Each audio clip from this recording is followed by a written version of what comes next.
gue ngeliat dia banyak perubahan juga. Kayak udah beda sama yang kayak dulu lah, perubahannya jauh. Perubahannya tuh kayak dulu strict parent, sekarang udah nggak strict parent, udah bebas. Kayak, wah dulu gue kayak nih hebat nih orang nih, bisa beli mobil sendiri, bisa beli tas branded sendiri. Karena kan dulu taunya kan dia apa masih ngikutin orang tuanya juga. Giska Deborah Aritonang, saya mengakui kesalahan saya dan saya akan mengikuti proses hukum dan kasus ini sudah saya serahkan ke pihak kepolisian.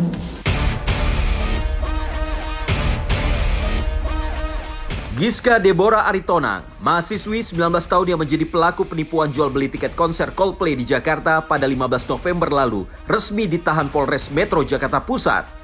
Muncul dengan seragam tahanan berwarna oranye, penampilan Giska jadi sorotan. Biasanya ia tampil anggun dengan penampilan cetar bak sosialita kondang. Kini malah justru mengurai maaf seperti perempuan tersakiti. Tapi, di balik ekspresi polos dan penuh kasihan, benarkah kata maaf yang terucap dari mulut Giska berasal dari lubuk hati terdalam? Ataukah justru ekspresi ini hanya menutupi sikap santai Giska yang seolah tak takut menghadapi proses hukum yang berjalan? Berapa kali ketemu dia lah ya. Gak ada sama sekali. Dia masih bisa ngerespon teman-teman saya dengan senyuman, dengan mengasih jempol kepada teman saya. Makanya saya bingung juga nih, orang masih bisa tersenyum di saat kondisi kayak gini tuh gimana, kok bisa gitu. Entah ada apa gimana, atau masih ada duitnya gitu. Sebenarnya saya nggak nyangka ya Mbak dia bakal pakai baju orange, cuman kayak itu pun juga sebenarnya nggak bisa ngembaliin nama saya dari jasipan saya itu loh, ya kan? Karena jujur aja saya juga selain kerugian material, jadi kayak itu nggak sebanding sebenarnya sih Mbak, dengan dia cuman ditahan terus kita yang dikejar-kejar sama orang. Nggak, jadi seharusnya memang harus mendapat sanksi sosial juga ya dari masyarakat kalau bisa, nggak cuma harus pakai baju orange aja. Giska Deborah menipu ratusan hingga ribuan orang dengan modus merotasi 100 tiket yang dimilikinya seakan-akan menjadi 8.000 tiket. Tiket tersebut kemudian ditawarkan ke beberapa reseller dengan harga lebih murah dari penjualan resmi. Ketika pembayaran telah dilakukan dan hari gelaran konser semakin dekat, tiket konser justru tak kunjung didapat.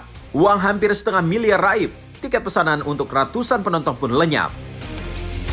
Awalnya saya masuk 437 juta, cuman karena H-3 tiket udah nggak turun-turun, sampai akhirnya H-2 saya kekeh mau minta refund, cuman yang di-refund cuma 180 juta, 150, terus dia refund lagi 95 kalau untuk beli. Sama aja, dia nggak ada respon sama sekali, terus kayak berbelit-belit, bahkan sampai detik ini pun mamanya juga udah blokir kontak saya.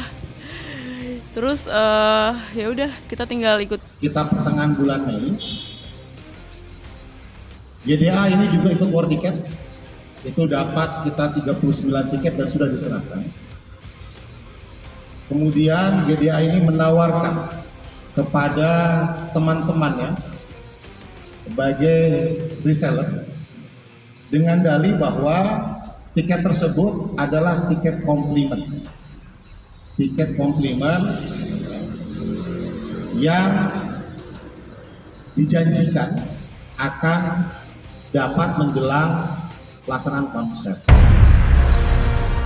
Praktek tipu-tipu Giska Deborah dengan cara menjual tiket konser Coldplay dengan harga miring ternyata banyak makan korban. Selain Reza, reseller tiket bernama Santi pun bernasib apes. Alih-alih mendapat keuntungan dari membeli tiket dari Giska dengan harga murah, ternyata Santi malah rugi ratusan juta rupiah. Niat untung malah jadi buntung. Kalau Coldplay itu tiket satu harganya resminya kan 6 jutaan. Itu di Giska 3,5. 3.500.000. Jadi di bawah harga resmi yang mereka tawarin. Itu 130 tiket. 130. Iya. Senilai itu. Ya? Senilai 280 juta. Sampai akhirnya saya punya keturunan nih, anak saya yang pertama, anak yang kedua itu lagi tidur. Ini yang ketiga sepontor. Nah ini anak ini baru dari SMP juga udah ada bakatnya, dapat dari saya. Nah selalu saya tanamin, ya. Yang penting jaga kesehatan pergaulan, ya. Terus satu lagi. Ini waktu kita transaksi di rumahnya, ada orang tuanya juga, saya ngasih uang cash senilai 180, yang 100 jutanya itu transfer. Nah, ini kwitansi dan itu. Iya, kwitansinya semuanya, saya pegang bukti-bukti semuanya. Ini bukti kwitansi waktu pembayaran tiket Coldplay sama Giska di kediaman di daerah Tangerang.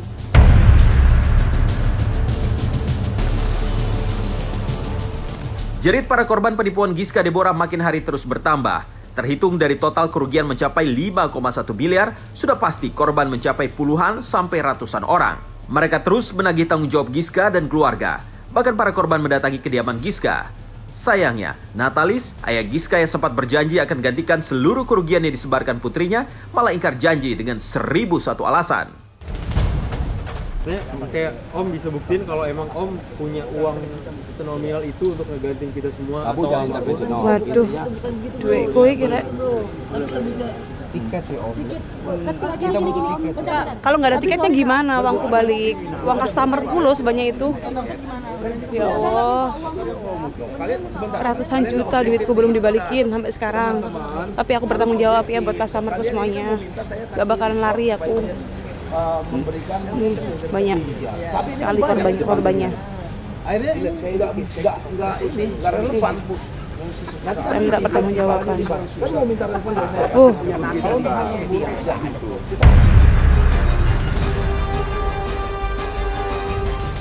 Pasti depresi banget kan Mbak, karena kita berhari-hari kita nggak bisa tidur, nangis, apalagi nangis terus, iya karena tiap inget itu kayak, aduh kok bisa kayak gini ya, karena selama ini saya just tip bener gitu loh Mbak, jadi kayak pas waktu kejadian Giska ini bikin nama just tip saya lumayan hancur ya kali ya.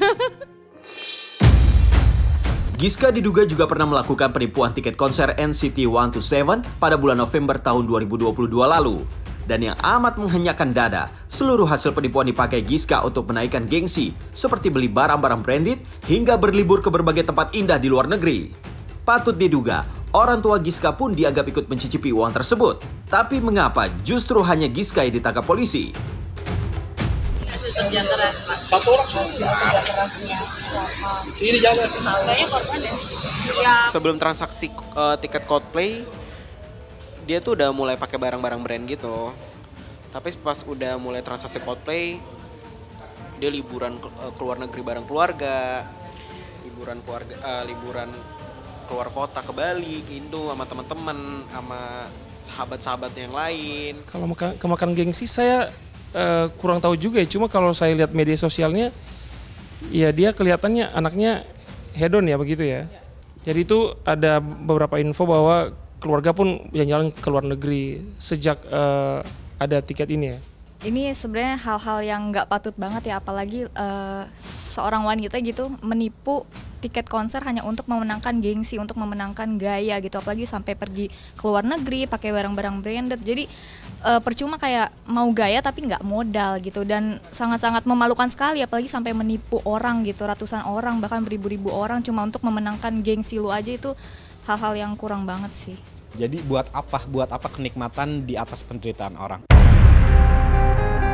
Tak bermaksud menyebut Giska dan keluarga bersekongkol, tapi dugaan keterlibatan dan peran keluarga dalam memuluskan aksi Giska seperti menyediakan tempat transaksi, memakai rekening ibunda, serta dugaan memindahkan rekening ke salah satu bank di Belanda dinilai cukup terencana. Apakah mungkin semua ini bisa dilakukan hanya oleh seorang gadis 19 tahun? Ataukah adakah oknum lain yang membantu dalam pusaran penipuan Giska? Dan saya tuh nggak terima kalau orang tuanya nggak ikut. Nggak ikut tangkap, karena pada dasarnya mereka tahu. Nggak mungkin nggak tahu. Setiap orang tua pasti tahu bisnis anaknya. Bisnis anaknya itu beres apa enggak. Orang tuaku aja tahu bisnis saya. Mungkin 1-2 hari ke depan kami akan buat LP baru mungkin ke Polda atau ke Mabes terkait kedua orang tuanya. Karena kita ada bukti bahwa mereka menerima aliran dana. Andai saja Giska tak panjang tangan, mungkin saja konser grup band Coldplay bertajuk Music of the Spheres World Tour lebih semarak dengan menggelegar. Sayangnya, konser yang menjadi salah satu letupan dalam sejarah perhelatan konser di tanah air ini justru menelan begitu banyak korban.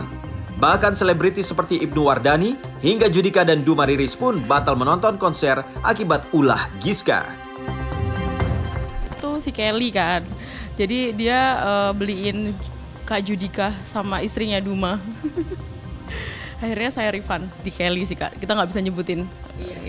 Iya, nominalnya beda pasti. Iya. Jadi aku beli tiket Coldplay-nya itu di Alshad, dan Alshad beli tiket Coldplay-nya itu di temennya, yaitu si Dirga namanya. Dan Dirga itu beli tiket Coldplay-nya di Jimmy atau Jimny gitu kan. Dan Jimmy beli tiket Coldplay-nya itu di Eki. Dan Eki beli tiket Coldplay-nya itu di D, depannya D, aku juga nggak tahu siapa. Dan yang D itu yang nipu. Total kerugian yang ditanggung para korban mencapai 5,1 miliar. Dapatkah Giska Deborah dan keluarga mampu menggantikan kerugian tersebut? Bisakah aset-aset milik Giska mampu menutupi seluruh kerugian para korban? Bila memang tidak, maka ancaman hukuman 4 tahun penjara untuk Giska Deborah setimpal dengan total kerugian yang ditanggung. Dari pihak sebelah, dari pihak Giska hanya menawarkan sanggup dengan total nominal 1M. Dan itu bukan berupa duit cash, itu berupa BPKB mobil. Tadi kami hitung-hitung, kalau kami jual sendiri mobilnya, itu kayaknya nggak nutup. Tadi kalau kami hitung-hitung palingnya 700-800 juta kalau terjual. Di sini kan tidak ada sama sekali si klien saya itu untuk pergi atau kemana. Jadi di sini nyatanya sangat berat. Ya ini lagi proses mediasi, pasti akan dikembalikan. Sampai saat ini benang kusut pusaran penipuan yang dilakukan Giska Deborah terus diurai sampai ke ujung. Akankah muncul tersangka baru nanti? Kita tunggu saja. Dan dari proses pengungkapan kasus Giska Deborah, seperti apa juga kisah Bang Jabo, penjual pempek gratis untuk kaum disabilitas dan anak yatim? Saksikan saat lagi hanya di Insert Investigasi.